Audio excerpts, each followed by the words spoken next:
All right, welcome to another edition of Through a Therapist's Eyes. I am Chris Gazdick. He is Craig Graves. I am a mental health and substance abuse therapist, and he is an unbeatable mind life coach. Right, Craig? That's correct. I have a book coming out soon, Rediscovering Emotions and Becoming Your Best Self, and right now, live and in person, you can become a unbeatable live coach for people on wininyourmind.com. Is that right? An unbeatable live coach. We have to definitely start recording this No, man. An unbeatable mind live life coach. That's what I said. Yeah, well, that's right. Whatever. See the world through the lens of a therapist and a coach, being aware this is not the delivery of therapy services in any way. Checking out the website throughatherapist'seyes.com. You can get full show transcriptions. You got categories that you could check out, shows that are important to you, all grouped together. Mr. Neil Robinson, whom you got to hear live last week. That was kind of fun, Mr. Robinson, to have you on the show with us last week. I imagine he's still here. He's not in his normal sitting spot in the studio today. More on why in a minute. But Mr. Graves, this is the human emotional experience. Shall we figure this thing out together, says you? Let's do it. All right. So we got a guest, man, and this is kind of fun. We haven't had as many live guests, because you know why? There's like a pandemic or something going on still. I heard something about that. Is it still? Know? It's still going on. Well, we got somebody live. It's so fun. Of course, it could be over by the time this show comes out. When is the show coming out? That's true. I get your point. Go ahead, explain your smart alecky point. The election over yet? It is. Yes, sir. I figure one way or the other it's going to be different by the time the show comes out. So the pandemic is over. Celebrate. Yay! That's awesome. Let me tell you, we have Miss Trish Murray with us, ma'am. Welcome to Through a Therapist's Eyes. She is, Craig, listen, she is currently in private practice. She is a former director of the Student Health and Counseling Center at Davidson College. There's the best point of this introduction. You're going to know what it is here in a second, man. She has a PhD in counselor education and supervision. She has a master's degree in counseling, and she's been a therapist for over 25 years. She's got me beat, man. She got me beat. She's been doing this for a long time, working with adolescents, couples, trauma issues, anxiety, depression, transitions, grief, trauma. And you know the best part of this introduction? What's that? Dude, man. Got a master's degree from West Virginia University, baby. I got a good joke for you. I got a good joke later. Oh, God. Oh, wait a minute. You brought it up. We haven't heard her for a little while. Trish, listen, you're going to love this joke. Oh, man, you're going to love it. Our audience it. is going to quit listening to us, man. They really are, man. Every time West Virginia comes up, I tell this stupid joke. I know, well, because I got to it's hear stupid. the joke. I got to hear it now. How do we know that the toothbrush was invented in West Virginia? I don't know. You know why they're going to stop listening to this show, Craig? Otherwise, it would be the teeth brush. Because it's a stupid joke. That's why they're going to stop listening to it, not because they've heard it many times over. You tell it all the time. It's the only West Virginia joke you know. And I told you I'm going to start belittling you when you bring this joke up. Chris hates it. That's why I tell it. Yeah, exactly. So what are we talking about today? We are talking about being single and, well, I don't know how much we'll talk about dating, actually, but I thought I might try to pull that in a little bit. You know, being single and dating and your mental health with Trish Murray is what we're talking about. Craig, let me tell him why we're talking about this, shall we? That would be fantastic. Is that a good way to start? Yes, because I don't want to have to shame you. So I'll let you do it yourself. I will shame myself. But before I do, did we miss anything? Is that a good introduction? What do you do? What did I miss? Tell us a little bit about where you come from and whatnot. And we got technology blowing up on us right now with Mr. Graves' phone. What did we miss? What did we get? And who is Trish Murray? Well, the one thing I think you did miss is that I am from Pittsburgh, Pennsylvania, and a diehard Steeler fan. This is why we made a connection, Craig. Yes, that's exactly correct. So not just the WVU, but the Pittsburgh Steelers, who are currently 5-0 and are going to rock it out this season. So above everybody else in the NFL by far. Yeah, and Ben he can still hold on. Elbow's fine. Exactly. It's all good. So, absolutely. That was the only thing you missed, which is vitally important. That is. What the heck? What is wrong with me? That's a great Steelers. question. This is a football team? Shut up, Craig. Go ahead, Trish. There was a distraction somewhere. I'm not sure what it was, but go ahead. No, I don't think you missed anything. I have been a therapist for a long time and absolutely love my work and enjoy what I do. And yeah, And I have dogs. I'm a dog collector. That is another big thing. A dog collector? You Yeah. got to tell me what a dog collector is. Well, That's I've awesome. had about, I've had 16 dogs since I've lived in my home in Belmont, and they just seem to find me. Mm-hmm. And 16? 16, Right? yeah. Wow. That's, Wow. And they all found you? pretty much, except my very first one. Wow. I got her, but since then, they have been strays that have wandered to my home. Wow. And I have kept them, and I have found many homes, but I have kept many more. So wow. Wait, currently and I how have many 3. do you have at one? Yeah, there you go. Currently I have 3. Okay, good. Two labs and a little beagle mix. Good, because there's, Mom, I love you, Mom. She doesn't listen to the show, but I still love her, and I'm not going to say it in the world anyway. She loves cats, and there's like a rule, like I am on her case, and I got my stepdad on board. Like, we will not let her have more than 3 cats, because, Craig, you know she's going to become the cat lady if she does that, right? I'm so anxious about this. And I agree with you, Chris. I would Right? be anxious about that too. Yes. And I want to say this. You said you were going to reference dating later, so I will say this about that, that I was on a dating site, and I did make note that if you are a cat man, do not contact me, because I don't date cat men. Cat? Wow. Yeah. That's on your site? Yes. That's hysterical. That's awesome. Yeah. That's funny. And because there's something inherently different about a cat man than a dog man. And a dog man, you can have a cat, but the dog has to be the primary animal in the home, followed by the cat. Okay, to hell talking about dating. We got to figure out what a dog man is and a cat man is, and what the difference is, and how you see this. Let's go. What is this? Yeah, dog men, there's just something inherently different. Cat men, well, cats are more independent animals, and your mom's a cat lady. Well, not No, quite. she is not a cat lady. No. She's close there too. But dogs are just dogs. Also, they need you. Cats really don't. Cats will sort of flip their tail at you as they walk by. Dogs are great company. They're great companions. Cats, I mean, if they had a middle paw, they'd flip you. That's true. That's true. Now, Craig, how do you see yourself, man? Are you a dog guy or are you not a cat guy? I ain't never seen you nor talked about cats, but you know the issues we got with your dog, man. I'm not a cat guy. Right? You know, I don't But mind cats. can but we I don't call want- you a dog I guy don't then? want to own one. I think so, probably. You sure? Yeah. My kids have a multi-poo that goes back and forth, and I've grown to love Lily, man. Okay. She's part of the family. Okay. See, He's being politically correct, Trish. Yeah, No, but they for are, real. and you know what though? They are like part of the family. Oh, absolutely. So, Absolutely. do you have a dog, Chris? Oh yeah, we've often had dogs. Right now we've got a Shih Tzu, pure Shih Tzu, and a Maltese and Yorkie mix. Love them both. Okay. Absolutely. But I must say, I do think it's actually cool to have a dog cat combination. I don't know where that puts me. Probably schizophrenic, but that's okay. Let's move on. So, Craig, what happened was the genesis of the show was fairly recent, and it picked up actually kind of cool. In combination with the recent shows we did on marriage and expectations and the EFT stuff that we kind of hit back and forth and stuff. So it was interesting because I talked to Trish from time to time. I've known her for years. A long time we've known each other, I guess, in and around the way. And she had just called me and we were chatting and we were talking. I forget even how this came up, Trish, but yeah, man, we were talking about it, and I think she revealed for the first time. I don't think I knew that actually prior, that you had always been single. I don't think I knew that actually. And so we were just talking, and she mentioned somebody else, a friend of hers or whatever, and I made the comment, "Oh, terrible comment," and I do apologize, Trish, directly for you now. I'm like, "Well, what's wrong with you guys?" And she just stopped, and she's like, "That's the point, Chris." And I'm like, "Well, I'm just messing with you and talking. We're hanging out. What?" And she's like, "No, seriously." And then I'm like, "Oh, okay, we're in it. Wait a minute." And then my head's going, and now I'm thinking like she's talking, and I'm like, wow, this is an important topic that people do not realize what they can do. And what I did to her in that conversation was absolutely tear into her, just being small talky, but stumbling upon a real issue. And that's why we decided it needed to be on the show, because it's a really important thing. So yeah, I was an idiot, wasn't I?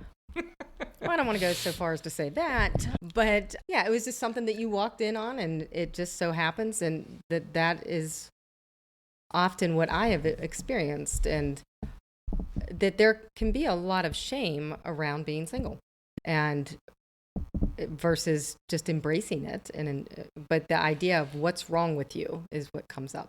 Yeah. And having my friend who got married first marriage and it's later in life. And when you made that comment about that's so odd or bizarre, and I expressed that I have not been married. To your point, you said you were surprised by that, but yeah, I don't think I was pretty sure I didn't know that ever. Yeah. So I mean, I was really appreciative that you offered me the opportunity to even come here to speak about it. I'm not coming from a clinical perspective by any stretch. I mean, I could in some parts. I've not done a tremendous amount of research about it. I mean, I live it. Right. So, That's the best research you can have. I'll tell you that by far. So, but yeah, so thank you for just, bringing me here. Yeah, absolutely, Trish. I mean, it is cool. No, thank you. I mean, I'm not doing anything but being honored by your presence and being grateful for your willingness to share and talk about such a difficult thing, quite possibly to talk about because of all the shame and the weird things that could be wrapped around this issue. And it's not something that we have addressed yet. We have wanted to do some dating stuff. We haven't done a whole lot of that. And I'm not sure, listening audience, how much we'll get to, dating and whatnot. I think our focus is going to be more, just actually actively being single and what that experience can be like. Because, boy, is it fair to say there really is. There's a lot of emotion involved in that people might not even realize or think about when they're talking to their buddies or their colleagues or coworkers or neighbors that have never been married. Yeah, again, speaking from myself, I think there's truth in that. And again, it's not all, I don't want to paint this as all a bleak thing. I'm sorry? There's a lot of beauty in it. Yeah, I mean, I enjoy my singleness. I absolutely do. And, I do have freedoms that people who are married don't have. And, but there's always the flip side of, people often talk about the grass is always greener until you get there. So, right. And then it's grass. So sometimes mud. It can be. But yeah, so again, I don't want to paint it as a bleak thing because it's a blessing in many ways, the freedoms that I'm afforded. Yeah, I think honestly, in a lot of ways, it's not. We like to categorize things as good or bad. Mm-hmm. This is bad, don't do that. This is good, so go do that. It's like that's not the way emotion really runs. I find, right? It's much more of what you're experiencing at any given time. Last show we talked about a lot of the anxieties and the energy and the tensions that people have around our country at such a time as the election. That now, Craig, it's over. It's over. Can you believe that? It's over. Well, again, we don't know. It could be contested or God knows what's happening. Right? Oh, dear God, that's true. It's never going to end. My point is it's an experience. It's what you're experiencing at any given time. Yeah. And people can have, you can have two people in a room. One person's terrified at what just happened, mm-hmm. and the other person's just totally chill and peaceful and not know what you're upset about. Right. It's an experience. Mm-hmm. And also, by the way, as you know, as what we do in our clinical work, that experience just changes from moment to moment, not just day to day, but like it's constantly moving, isn't it? Oh, absolutely. Which is some of what we'll talk about today. I think, in different stages of life, what this is like, mm-hmm. Singleness when you're young. We'll talk a little bit about singleness when you're old. We'll talk about singleness after a divorce, singleness after your second divorce. What about singleness after your third divorce? Mm-hmm. Aren't all three of those quite likely possibly different, right? In the way that you might experience it, certainly in the course of your life cycle. So it's an experience-based thing is one of the big points that I wanted to make. Yeah, and I think that I can't speak to the being single after your first, second, or third divorce, but I can speak of being single at different stages of my life from when I was younger as compared to now, as I'm older. And I won't reference the age I am, but as to old, I am older. So that's all we need. We will not talk about it either. I've gotten to where I don't even like age jokes. It's just awful. But I will say that I didn't foresee myself being single.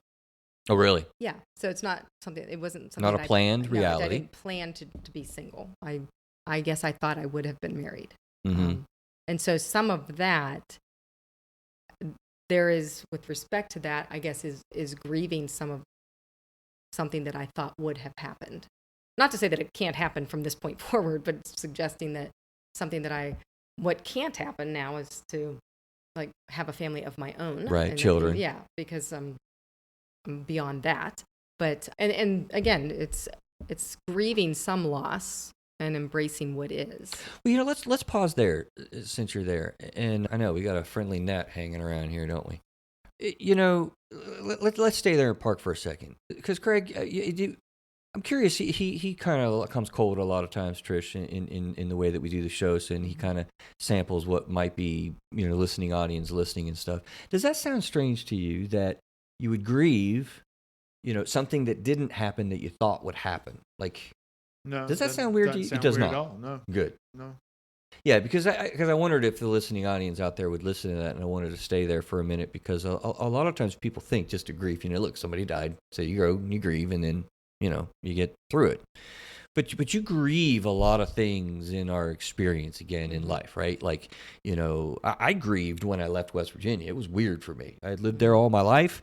I left the state, came down to this crazy place called North Carolina. I'm like, what is going on here? And I went through a process, man, and it put me on the floor for a little while. Yeah. I was also grieving the loss of being single. Mm-hmm. Yes, Yeah. I said that because Yeah. we got married, we got graduated, left the state, went to a whole new state. I mean, I was grieving like a few things all at once, and it's supposed to be a happy time, right?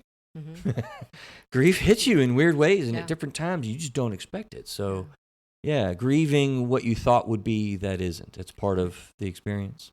That was my experience. Yes, is grieving that, and I've heard other singles speak to that, and I also have heard from my married friends, similar to what you just said, is grieving their singleness after they cross the threshold of marriage. Mm-hmm. So, I mean, not immediately, but after settling in for a minute, they miss what was. Oh God, Craig, the day after. No, I'm just kidding. Nobody call my wife. Nobody come on, just stop. It was a joke. We got jokes. No, so let's dial in a little bit to the periods that we maybe want to think about that are very different, and I want to. I guess you're going to kind of speak to some of these as your own experience, which is not in some of these. But I think I want to pull our conversation together for a lot of the people that are in our listening audience. And you can imagine with all the clients that you've worked with over the years and, kind of how that looks and what they experience from a clinical perspective kind of as well, right? Because we need to think about how it's different dating young before you ever got married. And young, I'm going to say now, is kind of, before the age of 30. Mm-hmm. People are waiting a lot longer time. We've talked about it on the show before, Craig, Mm-hmm. to get married in the first place. So young and dating is kind of 30 and before. And then it's a different period, after your first divorce and then second and then multiple divorces. And then as Trish, your experience has been, never having been married and being in an older age category. And again, I'm just going to say that as being kind of 30 and older. And I guess we can actually say, is it different between the midlife never been married and maybe 55 to 75 and never having been married, and what that experience would be like? I didn't think about that till right now. Yeah, and I don't know the answer to that. Right? Yeah, because I'm not there. She's not 75 years old, Craig. Make that point clear. I'm not even at the 55 mark, so right. I want to So make is that interesting? clear, Good. We'll people. make that clear too. Great. You're right in with us. We're in good company. No, so I'm curious. Let me ask that question. Do you suppose that it might be different? Somebody who's older, never been married, 30 to 55, and then people that are older, older than that, 55 to 75 ish, that have never been married. I wonder if those issues are kind of different and move around in that experience. I mean, again, I don't know. I wonder. It's just longer that you've been sort of alone, I guess, and through that, you get comfortable in your own space and you get your own lifestyle routines, and so then introducing another person into that, it's because of length of time has been. If you're 60 something and you've never been married, and then you introduce someone into your life at that age, I think that would be quite an adjustment. It really would. I could imagine as well. Yeah, norms that are normal for you for 5 years being an adult, finally growing up after college from 20 to 25, Right. changing those as opposed to norms that you've had for 45 years. Right.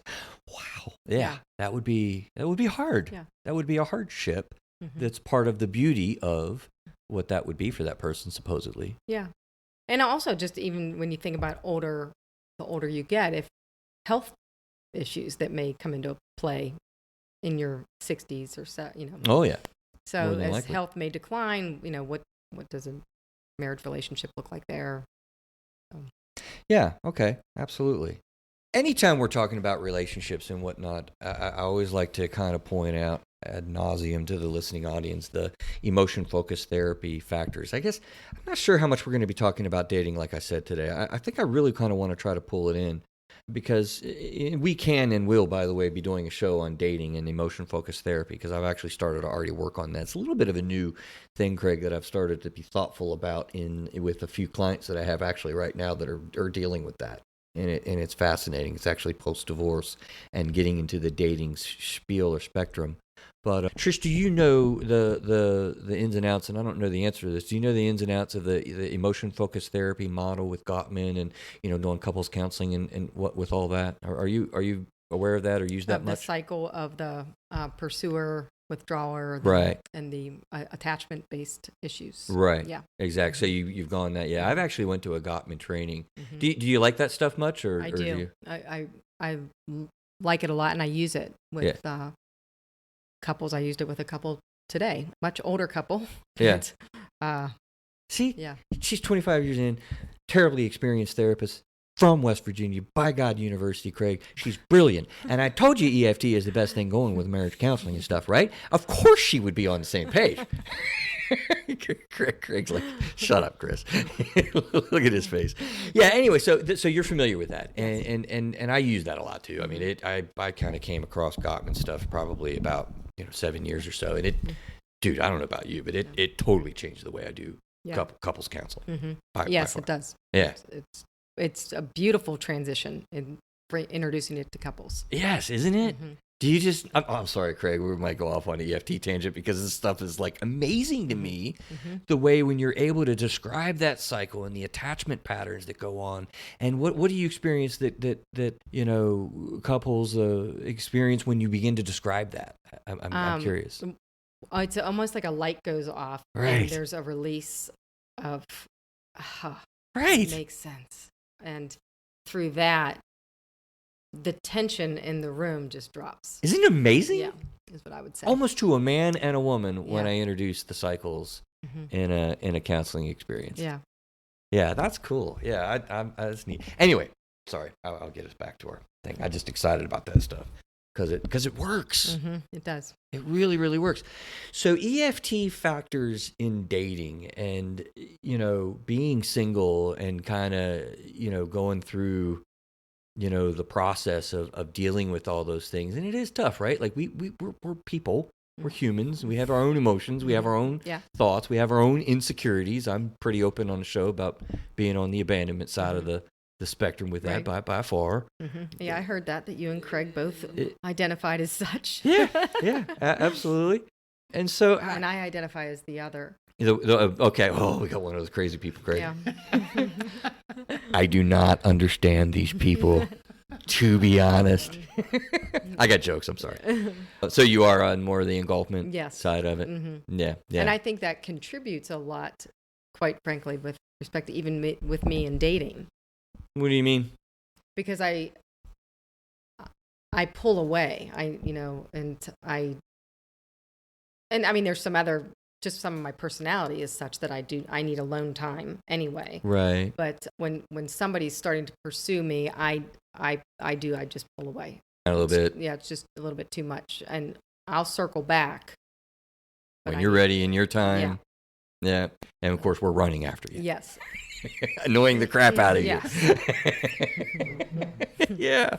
Yeah. Well, let me open that up, I guess, then, in so far as dating and how it's interesting, right? How your clinical mind goes buzzing and trying to relax those things while you traverse the very challenging aspects of dating and whatnot. Like how does that work in your mind? I would imagine it. I mean, I have been married, for yet another day, thankfully and gratefully, right? 3, 2, and playing a head game of what it would be like to date. Just honestly, is like it messes with me. Like that would be hard. It would be weird. It would be like it would be a bad idea. You're married. So. well, there is that. Yes, there is that. But how can you comment or what do you think about how that affects you or being single and understanding, expertly really the EFT patterns and how that works?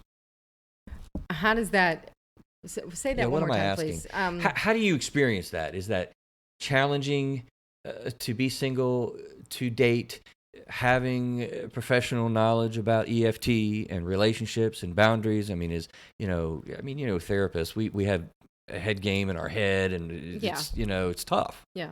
Yeah, I have a committee in my brain. But with that, Right. I will say, because people often ask similar questions, and I'm glad what you said earlier about, we're human. I mean, I'm a person.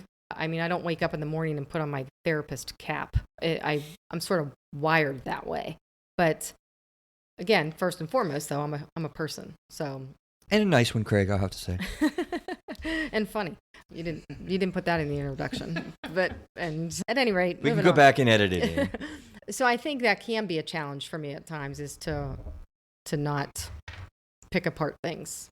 I will say this. One of my friends used to say to me that I never bless a marriage. And that is not the case. Really? Yeah, because it was a comment and relative to, I could foresee potential problems in the relationship, and I would make note of that, and I would say, I think this is great. I have some concerns about this and this. Right. And he said, you've never said that's going to be a great marriage. And I'm like, it's not that I'm saying it's not going to be a great marriage. I think it'll be a wonderful marriage. I'm just pointing out where some challenges may arise. That's all. And I've been right every time. Right. So I guess to that point, I could be probably picky with when I'm dating too. Oh, I would imagine. So, but again, some of that comes because I'm older now, and I'm like, I just don't want to deal with games stuff. Yeah. And I'm like, and the engulfment tendencies, or whatever. I mean, like I said, we have a committee in our head as the therapist and the monkey brain, as you call it, Craig, and whatnot. Craig, let me tune into you and see kind of what you're thinking thus far, and insofar as the conversation. And you had said kind of your own perspective, kind of as well, being single as well right now. You had said, right. I mean, what are you thinking about being single and mental health and what we're talking about so far? I think it's making me crazy, is what I think. I'm glad I'm friends with you guys. Oh God, I think he's being serious, Trish. What do you mean, man? No, I'm just kidding about that. It's just it's interesting conversation, and being a professional and knowing these things about people.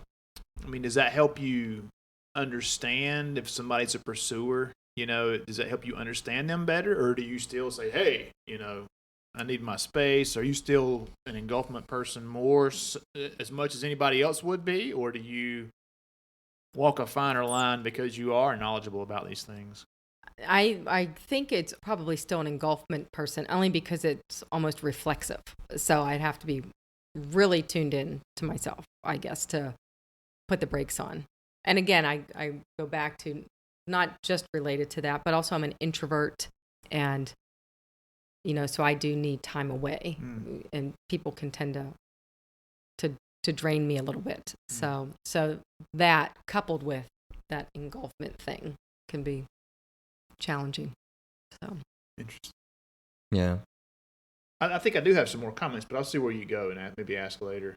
Go ahead. I want to seriously, because I think what your comments and what your thoughts are tunes us into what the audience might be thinking. Well, I mean, maybe this is a dating question, but has dating changed over the years now that we have social media, dating sites?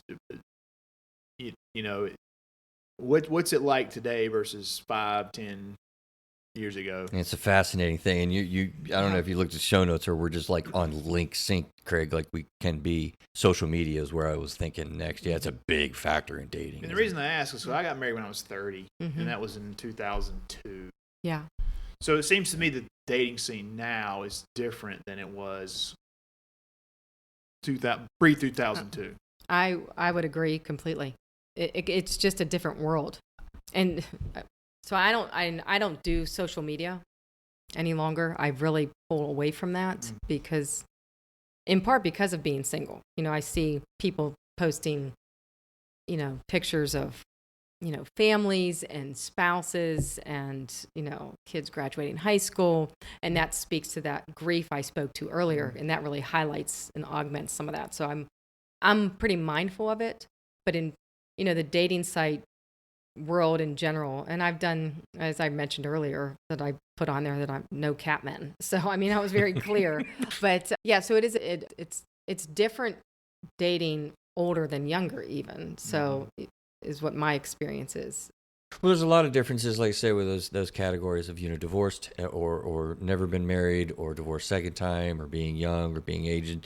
And I think that we could highlight the experience that somebody has is unique to that person and what they're experiencing it. Because it's beautiful and wonderful and has a lot of freedom. And it's also, we'll talk about loneliness at some point and whatnot, but sad and difficult. But for here, it's interesting that I want to tune this in. That I love your question, Craig, and so far as the date, you have a uniquely and very interesting perspective to me to needle into the idea that you've been single and an adult for more than, we'll say 15, 20, 35, for a long time, right? Since I've been born. Right, So, right. So for a little while, and you've seen that landscape. It's fascinating to me to hear your perspective on social media specifically in the last 10, 15 years, and previous to that, like how that landscape has just weaved its way through, a few decades. I mean, yes, I don't know what you're referencing to that other than just witnessing it and seeing it. I mean, I remember actually, quite honestly, I remember back in 1998, this is dating it way back, people. There was one of the first sites for internet dating, which was like virtually taboo. Like you're going to go on a date, you met somebody on the internet. I remember that kind of an attitude, absolutely. Which is really interesting now, retrospectively. But I remember such a dear friend of mine, she met somebody on a site. The name of the site was Christian Connection. It no longer exists. But she met this man, and they got married, and they've been married ever since. And that was all those years ago. But I remember that idea of, you met this dude on the internet. Yeah. Well, it's funny because I'm thinking, and maybe this will help you kind of what I mean by how it's weaved its way, the landscape of society, specifically social media. My mom got remarried. I'm from a divorced family. She got married when I was a teenager-ish at some point. And so, she's been married now for 20 plus years. And she met Vic, my stepdad, through a newspaper ad. Oh, yeah. Right? That's right. Yeah, absolutely. Yeah. And so it's going back to, that was weird then. Like, you're going to respond to an ad in a newspaper? Like, what's wrong with you? All right. Like, remember that phrase? That phrase. Remember that phrase? Yeah. Right? I did that on purpose this time. But now you're like, boom, boom, boom. Yeah. I mean, you're meeting people in Idaho that you might end up Exactly. Literally. Yeah, absolutely. Which is, again, to that end. And that's so interesting that you bring that up, because I remember those days with the newspaper dating ads. Yeah. Not for me personally, audience, but I remember as definitely an early adolescent that those were in newspapers. So, but yeah, so now the dating world has changed. It's whether it's if you really want, and people know the sites for if you want to engage in a relationship or something more tangible versus something casual. I mean, there's different sites for different things. That's interesting. You Craig, what do you take from that being single now or whatever? I mean, dating and what? People know the sites. What do you mean? What do you think she means by that? Do you know the sites? I think there's some sites where she's right. What time is it? It's 8 o'clock. I could probably be having sex at 9 o'clock with just one single swipe. On some sites. Oh my God. Seriously, seriously, that blows me. That's not a joke. I know you're not joking. That's why I'm like, wow. There's other sites like eHarmony or Match that may be more long term. And so I think those are probably pretty common knowledge things. Yeah. So did you know that before you were divorced, or I don't know how long it's been? I'm just curious to tap your brain. Like, Did you feel that? Did you know that I can choose the app and know that that's what I'm getting? I can't remember when I'm talking about Tinder. I can't remember when that one came out, but that was the hookup app, right? Yeah. So I don't know if I was married then or not, but I did know about dating sites then. I had a good friend I worked with who was very successful on one of those sites. He met his wife. They got a couple kids now, and he had dated some other ladies on the site too that that he enjoyed seeing and hanging out with. It just didn't go any further than that. I guess what I'm saying is I know you fairly well. We're buddies and stuff, and so I know your purposes in dating and whatnot. So I'm not going to ask you to explain that. But for the purposes that I know you to want to date for, do you know the apps not to go to? I don't have any installed on my phone Right. at this point. I'm not a member on any site. But yeah, I know which ones I would probably use if I chose to do that. Okay, but you just haven't gotten into the whole right social media dating kind of thing. No, actually. I have not. Yeah. I got a friend who's single. He's 32, I think. And he really wants to start a family and be in a relationship. Yeah.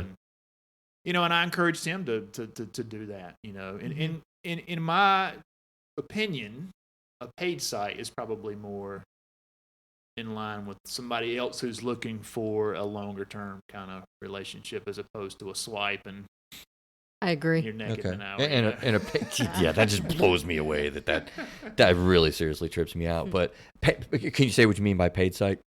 Well, some sites like I think eHarmony, maybe even Match, you have to pay a monthly fee to be on there, a membership fee to be on the site, and so does the other person.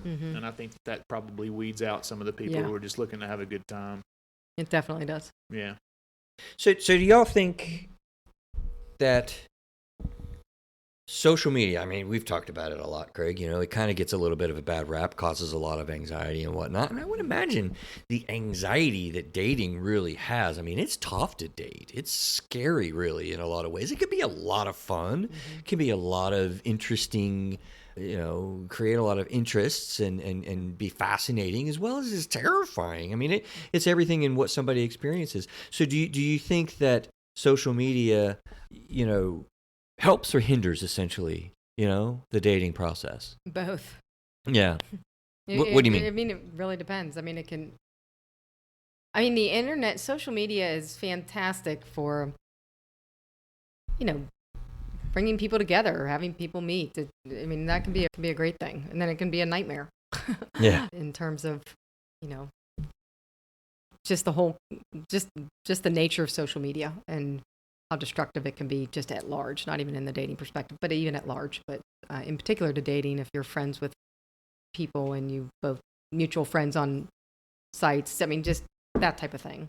Yeah, I mean, for me, one of the things I've learned in working with a lot of the, the youth that I work with in clinically, I mean, they've literally straight taught me, how a lot of time even just over gaming, video gaming and whatnot. I mean, they'll develop full ass loaded friendships with people they've never met, and I literally 10 years ago I was so crashing on them and come on, I'm not crashing on them. I mean, I'm confronting and doing my clinical work with kids and guiding things and helping them to learn. Well, I've learned so much from them about how relationships develop that way.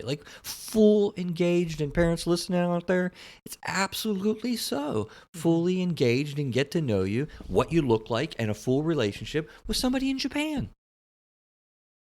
It's crazy, but that happens. Yes, that does happen, and it's but it's not the relationship with somebody is not over a computer screen. It's more in person and live. Yeah, the kids have taught me that they actually start, making trips and begin to meet with people, and they've had a 5-year friendship with somebody, in another country. And I hear you kind of saying, okay, well, hold on a little bit, because there's a lot missing there as well. Is that what you're picking up? Yeah, that's what I'm alluding to, yes. Yeah. Well, yeah, I hope you're not going to have we're not to the point where we have got settlements on Mars where people on Earth and we're getting to know you as on the Mars settlement and we're going to start dating. But I could see that day, I think, is what I would say. I mean, I can see that day, and then you begin to connect with people and have a long-term relationship and, and then meet, but, still. So your social media influence is a little bit different in what you've experienced than, kind of that is to just sort of get a name and then, no, we need to go have coffee and we'll. Oh, whenever I would meet somebody online, I would say, I don't like this typing back and forth things. My very first thing is, if you would like to meet, I'm happy to meet for coffee. And that's it. Yeah. Yeah. Let's just get it out there, get it done, and see if there's a connection. I don't want to type back and forth. So where are you from? What do you do? What, blah, blah, blah. Well, let's just go talk. It's quicker. That's interesting. Could you imagine yourself typing and doing the app and whatnot, Craig? Because there are some people, honestly, in my office. Not for very long. Not for very long, me either. Yeah. Yeah, because I have clients that are like, no, I'm not meeting anybody until, I get to know. It's almost like opposite from what you just said, right? That they don't want to waste the time to come meet you and to do all that if we don't have a connection. So we're gonna stay on the app and we're gonna do it that way. Otherwise, I'll just move on. Yeah, I'd argue you don't get to know somebody like that online. The person could be lying. Mm-hmm. You can't see facial expressions or body language or tone of voice or any of that stuff. Typing a bunch of stuff in, I can tell somebody whatever. Mm-hmm. And show up and be somebody completely different. And to that point, I'm glad you said that, because I have met a couple people. Not what they posted. Yes. Of course. And I was a little taken aback. Fishing? But I mean, I was just the picture they posted may have been a younger picture. Right. Is all I'll say. And so, but I was polite, but I have a good day. Yeah, that's what it comes down to. Again, very, very polite, and thank them for. It's interesting. This segment that we've done here on social media. We're all three, I think, here not technology natives. It's a term that I got in CEU trainings about technology and how this works. We're not natives to that. People that are natives and the adolescents and the kids that I've talked to and whatnot absolutely are. And I'm telling you, Trish, I don't know if you've seen it with clients or not, but I've learned that they absolutely do that. They love the technology. Mm-hmm. They don't see any reason for wasting the time to go have coffee with you if we're not compatible. Mm-hmm. And they're going to make that assessment on the app before they even get to where I agree with you guys, but they're not going to do it. Yeah. It's weird. And I think the point that I'd like to make is we need to honor the experience of mm-hmm. what an individual is having in such a new landscape as being single in the digital age. Right. It really is. Yeah. And I mean, I think you're right. It's honoring the individual for what they choose to do. Mm-hmm. So it's, like I said earlier, I'm not speaking from clinical, personal. I just am meet, get her done, and see where things are. Let's meet and get her done. Yeah. Let's take a midpoint break. We're a little bit beyond midpoint, but let's take a break and highlight our new sponsorship, and then we'll come back to the show, Trish, in a bit. So, Craig, we have a new sponsorship, BetterHelp.com. Remember what that is, and want to tell the audience what we got going on there? I know what it is, but I'm going to let you tell them. I do know it's a way to meet a therapist online, but I'm going to let you fill in all those good blanks. All right. Well, we have a partnership with BetterHelp.com now. As you all know, over the months and couple of years now, actually, I've gotten to know you guys. I don't really like to talk about topics that I don't really support or believe in. And BetterHelp is now like a new thing that I'm really kind of on board with. And the pandemic has taught me that. The pandemic has helped me understand that really telephonic therapy is something that I've been shocked that is very effective. I would not have thought that about before. I've talked about that honestly. So BetterHelp.com is an organization that helps to link you up with a therapist.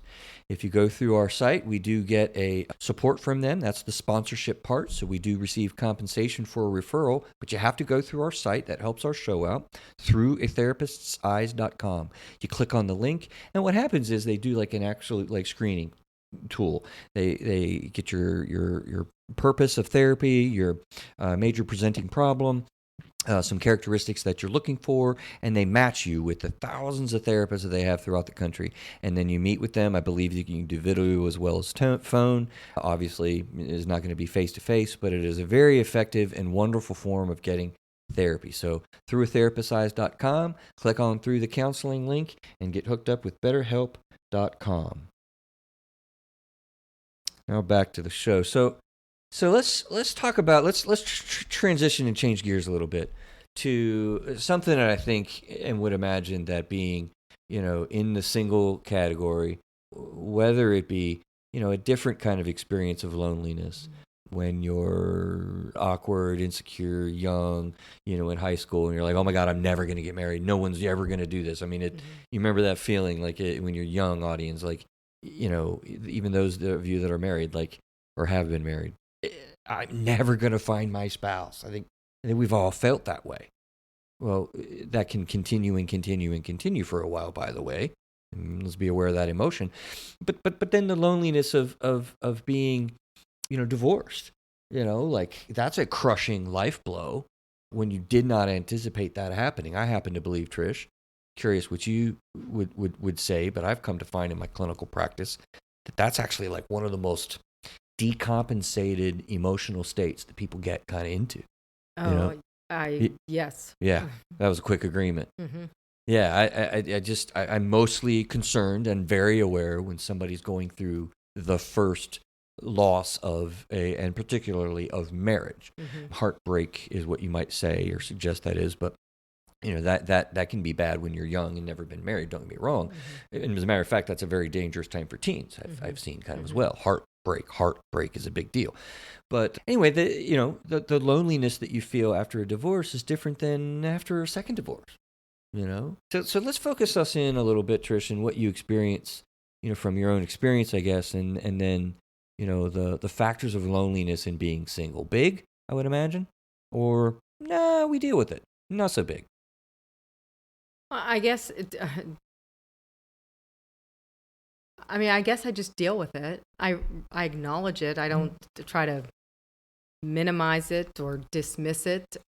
And I'm also cognizant to not let it overtake me, so that I can take steps to connect with friends. Friends or family. So I do pay attention to it, though. But yeah, I just don't let it overwhelm me to the point of paralysis. Then I'm going to get sucked into a vortex of depression. Right. Yeah, you kind of deal with it. And what I hear you saying is it's like, well, yeah, there's loneliness, but it's also okay. Yeah. Right? Yeah, because in essence, because I'm okay. So it's just like I'm okay. And I know that loneliness will pass. Right. That's my perspective that's my perspective of feelings. Feelings they're all valid and legitimate. And in the moment. Yeah, and they're information. Right. That's all they are. They're information. And it's like, okay, I'm lonely. What do I want to do with the information? Do I want to be with it for a little bit? Or is this one that I really need to reach out to somebody? Right. So I just... Right.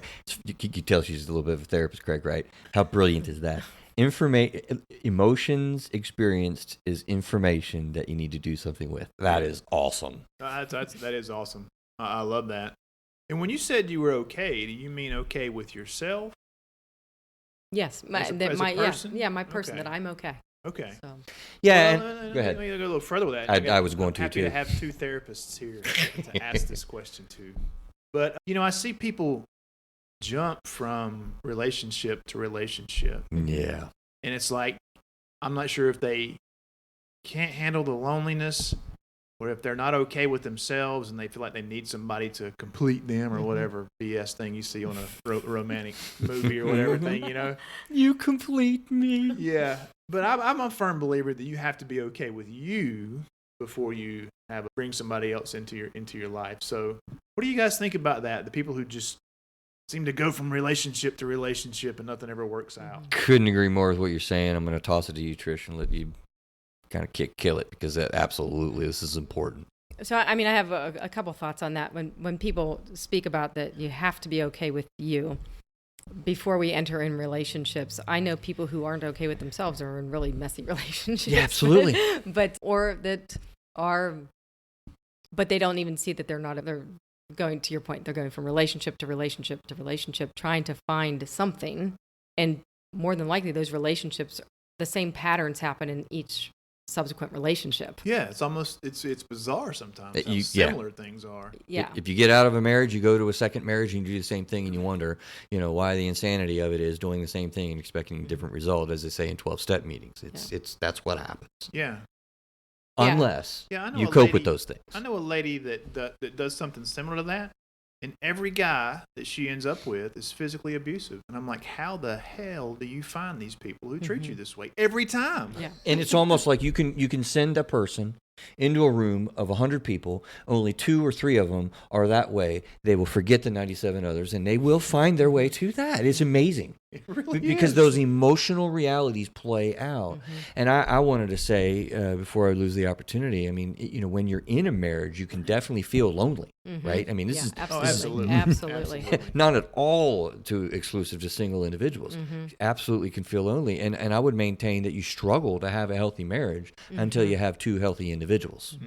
Yeah. Bottom line. I've said that thousands of times. Right. And I agree with you there, to the point of, because that doesn't escape me, that the loneliness within a marriage, again, Can be vast. Oh, yeah. It's like a vacuum for so many people. That this emptiness is what people share with me. Particularly with us crazy abandonment people, Craig. I'm not important. You don't listen to me. I don't want to be all alone. This is playing off a joke. We did an EFT playing, and we cracked up and just laughed about making fun of the insecurities. But they're painful and they're real, and they go deep. Yeah. When you're in the middle of experiencing them. Yeah, absolutely. They do. They hit very, very hard. What did I want to think about with loneliness? You said something there too to follow through with. Okay, I got it back. Because you were talking about that, and then you went and said it was a lot to unpack in how we entered into the loneliness thing. And one of the things you started to say was, well, I can go with my family, I can go to my friends, and I know how to deal with this emotions that give me information. That's a quote. We need to remember that one, Mr. Graves. The reality of it is, I made a statement. I think it's my own original statement, that the antidote to loneliness is friendship, right? So when you're single, I don't think it's more important than when you're married or whatnot, but can you speak to the use of friendships and the importance of friendships, the value of friendships, and how that helps you to cope? Because part of what we want to help people understanding out there that are struggling being single or fearful in that state of singlehood, how do you cope? I would imagine friendship has a lot to do with that. Yeah, and to that, interestingly enough, most of my friends are married. So Right, interesting. Yeah, so it is an interesting dynamic, because, when I go out with them, I'm going as a single person to a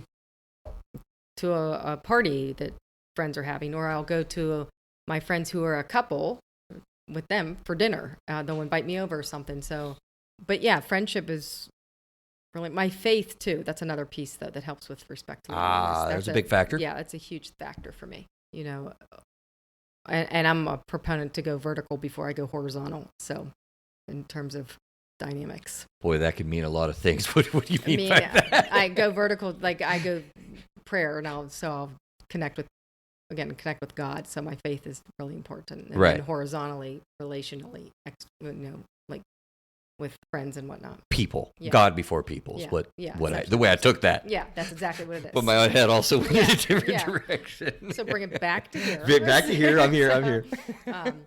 Yeah, so that's what I mean by that. And again, see, if my faith is a big thing for me, and I think that has helped sustain me throughout the course of my life.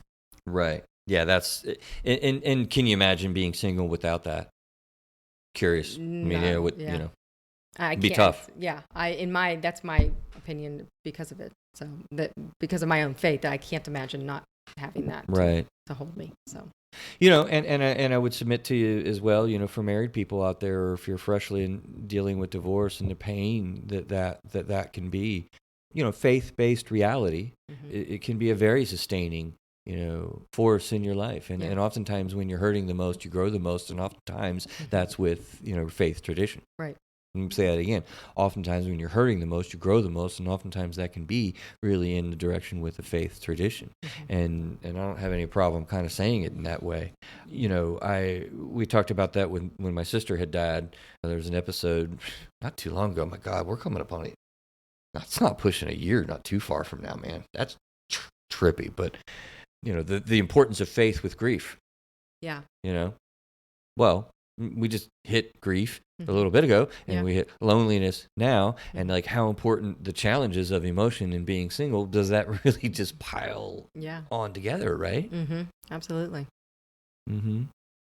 Well, here, let me go to a direction that I didn't really think about this, man, Craig, until I was doing show prep, and so I just kind of wanted to curious about this.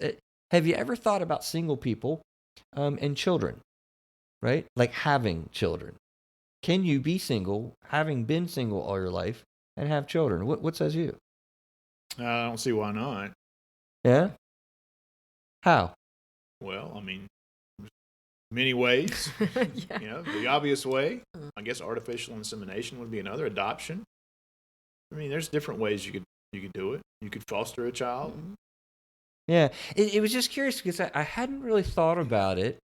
And when I kind of thought, well, wait a minute, that's right. Yeah, do single people have kids? And I went down a similar road when I was thinking about this. But is there very much of a stigma associated to people that are single, and can you adopt? Like, is that even an option? Do you get resistance? We used to have great resistance to gay and lesbian couples. Oh, you can't have kids in a freaking lesbian family household, Greg. You know that, right? Well, now, you can, and you do. Mm-hmm. So can you go to a DSS agency and adopt? I mean, there are other ways as well, Craig, but I'm not sure if you can. I mean, how often that happens? Sure you can. Yeah. You can go through adoption. I have 2 friends who are single. Yeah. Women who have adopted children. And that's, for me, I did not want to raise children. So, mm-hmm. and you know me, and we have talked previously, a lot of my time, especially earlier in life, and I'll circle back to the children thing, but was spent in education, pursuing my career. University systems? Yes. College, yeah. So, and that also took a lot of my time. I mean, and getting a PhD was a lot of work, and I was working full time and going to school full time and doing all of that. And with that left very little room to do anything outside of those parameters. And that was important to me. So, absolutely. And it also, though, makes sense. kept me busy, kept me occupied. And so that singleness sort of fell by the wayside.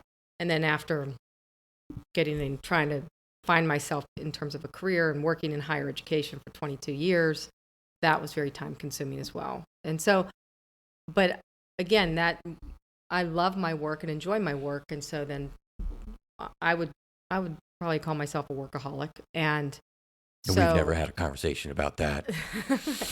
I know. So with that, though, I think that also abates some loneliness. But it with respect to kids, coming back to that, you can certainly, that was not for me. I was okay not pursuing that, but I do know people that have. Yeah, and I think the thing I would say in there, is that there's a lot of married couples that decide not to have kids. Kids is a factor. So this is a little short segment on children and being single and singleness with as a big factor emotionally, because having kids or not having kids and being judged for not having kids is like a big reservoir of emotion, right? Yeah. Yeah. Can you speak to, like, similar to, what's wrong with you, Trish? You ain't been married. Mm-hmm. What's wrong with you, Trish? You don't want kids, right? Like there's a lot. I have a sense that, and I bet that there's a lot there. Yeah, I mean, there can be. I think, again, that's more attached probably to the marriage piece than just the single. I don't get the question, boy, Trish, you don't want kids, being a single woman.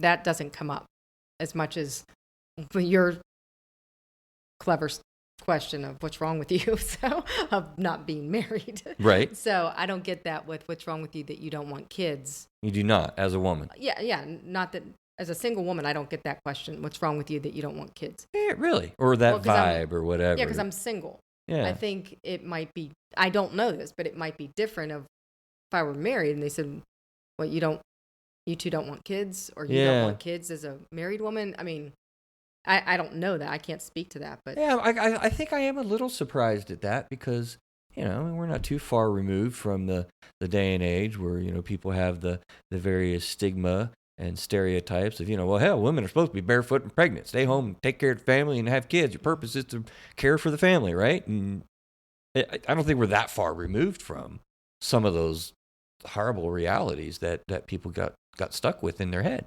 But that's attached to marriage. Yeah. It's not attached to single. Interesting. Okay. Yeah, that's not there. Okay. Cool.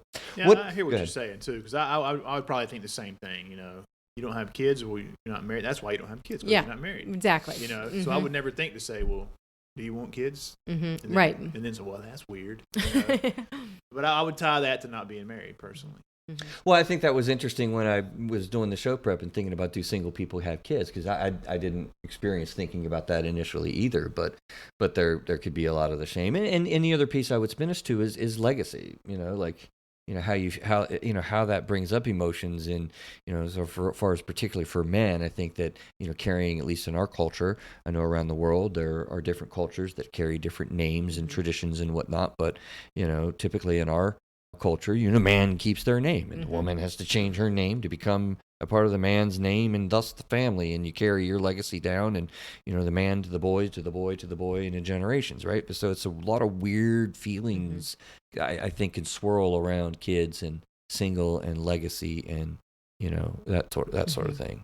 That's probably not as prevalent in our culture maybe as it used to be, or as in some others. I think it's changed. As far as carrying on the name and stuff like that. I never hear anybody refer to their, that's my son, he's going to carry on the family name. Oh, I still see the third and the fourth and whatnot. Potentially. But I mean, what do you mean? Like Junior and James John Smith the fourth. Oh, yeah, I still see that too. But not a lot. And I don't hear people talking in that respect either, you know? So I don't know. Maybe I'm wrong. Maybe that's my experience and not everybody else's, but. Okay. So I'm hearing from you, Trish, not as much of an emotional reservoir as I may have thought. Not for me, but I would think maybe for some others who, quite honestly, maybe wanted to have kids. And it's not that adoption is, to Craig's point earlier, they could do artificial insemination, or they could have it the traditional way, whatever the case may be. But adoption is not as easy for a single person. My friends who adopted, it was, they went through the same process as somebody who's married, but it was just a little bit more challenging. Interesting. I think we'll need to begin taxiing in for a landing a little bit now, but let's kind of do a quick little segment on, you know, managing emotion. Generally speaking, you know, when you're single versus when you're married, you know, curious, Craig, you being divorced and having, you know, seen when you're married and then now, you know, when you're not, and kind of how that relates to a question I just want to pose to us, right? Is it easier to manage emotion when you're married or when you're single? You know, it's a weird question. I think it depends. I think if you're in a good, solid, supportive marriage, it's probably easier to manage emotions, especially if you're going through something. You know, if you're in one of these marriages we talked about earlier that are, you know, lonely, then it's probably more difficult. And I think after a divorce, it gets to a point where, you know, I don't need anybody to help me manage my emotions now, you know. And if I am going through something, I got people I can lean on, you know. My mother's still with me, and I got good friends, so, you know. Even though you don't want to hang out with me and watch Social Dilemma on Friday night. That was the last show. I'm not going to let that go, man. I want to watch that show with you. You may not have heard last show. Yeah, we didn't even get to that, did we? List. I think it was last show, not with Trish, right? Yeah, Chris, I don't know if you heard, but Chris said, yeah, we need to get together on a Friday night and watch Social Dilemma. And I'm like, sounds like a load of fun for a Friday night. No, that's not how you put it. You said, sounds like a load of fun for a Friday night, hanging out with Chris, watching a Social Media Dilemma. That's the way you put it. Hang out and watch UFC, and it's awesome, you know. It's hanging out watching Netflix Friday night. It's weird. Dude, man, I think it's fine. So I tell you, well, let me toss it to you, Trish, to see what you think about that. And I'll tell you one of the directions I was thinking. Watching Social Dilemma with you on a Friday night? No. Oh. Easier to manage emotion single or married? Well, I don't know because I've never been married. But so you're throwing out something that I can't give a comparative to. I was just taking a drink and I about lost it. Good point. Sorry for that. It's all right. Again, what's wrong with you? You have a theme going on here, putting that foot in the mouth. But that being said, you see a lot of clients and you know, kind of go ahead and you'll see what I mean here. I think relationships can be messy, and I think, but that's where we grow. And you know, I think that dealing I mean, dealing with emotions, yeah, I can, if I isolate myself and I can sort of get myself put together, while being in relationship with somebody, I'm going to have to sort of stay in there with them. And so we're going to work through it. So that's about negotiation in relationship to regulate the emotions. Right. When I'm by myself, I can just do it on my own time. Yeah. And so. Yeah, I think that's part of what I was thinking with this curiosity, insofar as maybe something to kind of pick your brain about and talk about, because, and I wasn't sure that you knew the EFT components, which you do, which is great, because, it's ironic to me that the closer you get with somebody, and you can't get much closer than when you're married. Mm-hmm. It's the closest relationship we develop in life. Like you said, it's messy, and it's almost like the closer you get, the more emotion you'll feel. Mm-hmm. And like, all jokes aside, I think the audience knows I'm joking with Greg, but if he doesn't want to watch the show with me on Friday night, okay, you know what? That's fine. I'm going to watch the show. I'll have popcorn and I'll hang out by myself on Friday night, and it'll be great. I would enjoy his company, but we're good either way, buddy. Right? Now, but if my wife said, I don't want to watch that with you, I'd be like, well, there's a certain lot of more emotion there. There's a certain little bit more insecurity. There's a certain more power that hurts. Yeah. It bites. Mm-hmm. And so in that regard, it's harder to manage, things in a close relationship such as that. Yeah, I agree. I have nothing more to say than that, other than the fact that I agree because of again, not being married, but I did grow up in a family. Right. So right. I am one of 5 children. And so there can be a lot of messiness in those relationships too. Siblings hurt, absolutely, and they're wonderful, but dude, yeah. So with that, there's that sense of vulnerability, even with siblings and whatnot, but all of that stuff. So that's actually a show idea, Craig. We need to kind of be mindful about. We haven't done anything with the idea of being a single child, have we? I don't think we have we? You're an only child? Yeah, being an only child, single child, only child. Yeah. No, we haven't done that. Yeah, that would be fascinating to You're do. welcome. Because, yeah, because right. That's my second idea to you. Well, we'll have you back on because I'm not an only child. Well, that's okay. Yeah, because those are. I don't think, and I think to answer my own question, I don't think that there's any that is more or less difficult per se in what you're experiencing out there. I think it's a very different experience, and being lonely and hurting and whatnot in a marriage can be, deep and powerful, but really different. Mm-hmm. In a different sort of way, because people can feel quite bad when you're alone and single in Christmas time or whatever, looking at Facebook and all the children pictures, and like you were kind of saying before. So it's really somebody's experience. Yeah. And I guess that's been a theme, kind of throughout our talk a little bit today. Yeah, that's what I agree. Yeah. Mm-hmm. Yeah. Where do we need to wrap up, and what are you thinking at this point? I'm not thinking anything specific. I think it's been a good show. I think it's been enlightening, and it's been a good conversation. So I wanted to end up definitely, and not end without, how to manage. I mean, people that are listening to this might be newly divorced. You might be in your 3rd stage of divorce. We didn't get a chance to talk a whole lot about the differences, partly because it's difficult to know. Trish, you haven't only experienced but one of them, and so. Of course, we have the divorce, and we have the never been married, and I guess me dating and whatnot, when young. But how do you manage emotion? When you're in divorced states, when you're in this most painful time, maybe you're tuning into this show, and it is a tough time, and you're struggling with the idea of being, separate and single and whatnot, or separated, and and somebody makes this mean comment that they don't even know they're making, like I did with Trish, and they say, well, what's wrong with you? And that really hits you hard, like, right? How do you manage the emotions of this? What would you say, Trish, and what works for you, or how do you cope with the beauty and the hurts of being single? Put you on the spot a little bit. Yeah, I guess because I'm thinking that I am similar to what I said earlier about emotions. Emotions are like waves. I mean, they're going to come, and I'll just sort of ride the wave a little bit. And I connect with people. I do make efforts to do that, to reach out when need be. Mm-hmm. But again, I'm more of an introvert, so I allow myself to feel what I'm feeling, and then probably post-feeling, I might reach out to somebody and connect. Sometimes I'll reach out beforehand, but probably less often. I'm more apt to, go into a little cave of my own, if you will, and then come out afterward. Right. But emotions don't scare me because, again, as I said earlier, they are information to me. And so that is definitely a cool takeaway. Craig, what do you think about that as far as, being divorced and going through the tough time? I know we walked through some of that, together a little bit and whatnot. But I mean, what do you think about that as far as coping with, maybe particularly from a divorce perspective? What helps you cope? What helps you get through when you're having tough times? Do you have any thoughts or comments? I think I'm fine with the whole scenario now. There was a time when it was definitely a struggle, when it was new, and it took some time to get past that. When you talk about grieving losses, I grieve that marriage didn't work out.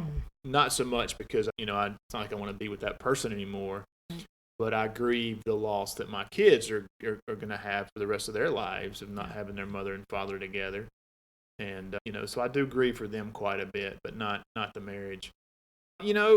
For me, I guess, leaning on people that, that I knew and that I could talk to. And, I did continue to see a therapist myself for a little bit there. Jeff, I'm not ashamed to say who it was. Yeah, he's awesome, man. He's a colleague. He's really a good not a colleague. Guy. He is what is it when I've learned a lot from him. What is he when you're learning from? Mentor. He's a great mentor. Yeah, he was a great guy. And so I went and talked to him a few times, and I think we got to a point where he's like, well, call me if you need me, so he helped quite a bit. And, I think it was just a process of learning and self-reflection and getting to a point where I felt like I was okay with just being me, and I dated a couple of women and, I dated a girl for, I think, 8 months and that didn't work out. And then I spent like the next 14 months alone. I went on a couple of dates, but basically I just got comfortable being me and being by myself, having my kids every other week. And, when I ask you about being good with you, that's kind of where I felt like I needed to be and get to, and feel like I'm there now. So, I'm doing all right, man. Yeah, and I'm glad for that. And thanks, Craig, for being willing to share and talk about it, because I mean, being married as I am, it's funny, and being therapist, right, Trish, when we get that question, well, how do you cope? What do you do? What are the skills? There's a lot of things you do to manage emotion. I mean, is the answer to the question. It could be a pretty long list. And it's similar when you're married. I mean, when I'm dealing with those lonely feelings that I have, when you're married, you like you say, you think that you only have those things when you're single. Look, you're experiencing the realm in the book that I wrote, is on the self, and it's looking at like dealing with the wide array of emotional experiences you have. I think what I'm saying is, whether you're single or whether you're married, how you manage emotion, it's a lot of overlap. Yep, absolutely. It's not really any different.